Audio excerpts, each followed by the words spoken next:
But if somebody that purchased like an abandoned town, we were all going to try to move there and create like a compound and try to restore it where it'd be a white civilization.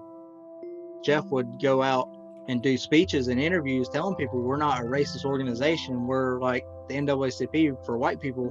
We want to stand up for white rights and stuff like that. I wouldn't say it was the organization that was racist, more or less the people that was in it that was racist. I mean, I knew that I had Cherokee, Indian in me. I never considered myself a racist per se. Never hated anybody for the color of their skin or anything like that. I mean, I had that instilled in me as a kid. I remember my mom telling me, not to mix races and that whites were better than them. But my grandfather was in the Klan. I have a fist on my arm. It's supposed to be like a white power fist. On my leg, I have like the Iron Cross with the SS bolts. I wore Confederate flags and stuff to school, but I never hated anybody per se just because of the way they looked. I was like 16, 17 when I started looking at groups like that. But I was looking more or less for groups that were like patriotic and groups that stood up for border security and things like that. And I ended up stumbling across NSM. I quickly excelled in NSM and I became the regional leader for our area. I held many rallies. We would go and have rallies and we would invite the Klan. We would tell them no racial slurs and, none of that. And that'd be the first thing they'd get up and do. A lot of members, that's what they thrived off of, was looking for a fight at the rallies. So I was willing to fight, but that was for the protection of property. Out of all the recruits that I recruited, 1% to 2% of them was actually fully dead on racist. But I didn't hate them just because of the color of their skin. I seen them having the same problems the white community did. There's bad people in every group.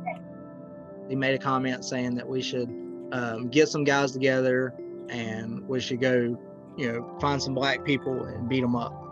Kind of like what the Klan used to do back in the 60s and stuff. That's not what NSM is about. That's against regulation, and I will not stand for it. The Klan and some of our own members, did invite me to some firearms weapons training, and I never went. When I became in leadership, I got questioned by the FBI all the time. My Uncle Damien saw I had some holes in my socks, and he's like, "What size you wear?" And I told him. He went straight to the store, bought me a brand new pair of Nike Air Force Ones, and brought them back to me and said, "Here you go." That gesture right there, he really sparked that ambition in me to look for other reasons. Like there's got to be more than what I'm being told and what I'm being quote unquote trained to believe in.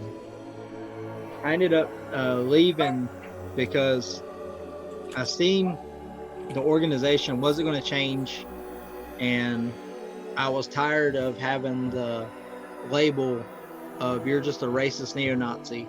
I got fed up with it. I was a volunteer firefighter at the time. So, I believed in helping anybody. If you stand for this country and you love this country, then you really need to go back and do your history again. American culture itself is made up of immigrants, whether you like that or not. The Constitution says that all men are created equal, so that's the way we need to look at it. So this idea of a white America is by definition not constitutional. If you really feel like you must fight for what you believe in, no matter what that is, there's more groups out there that are not racist. Life's too short to hate everybody. If you'd actually sit down and talk to them, you'd find out you probably have a lot in common with people.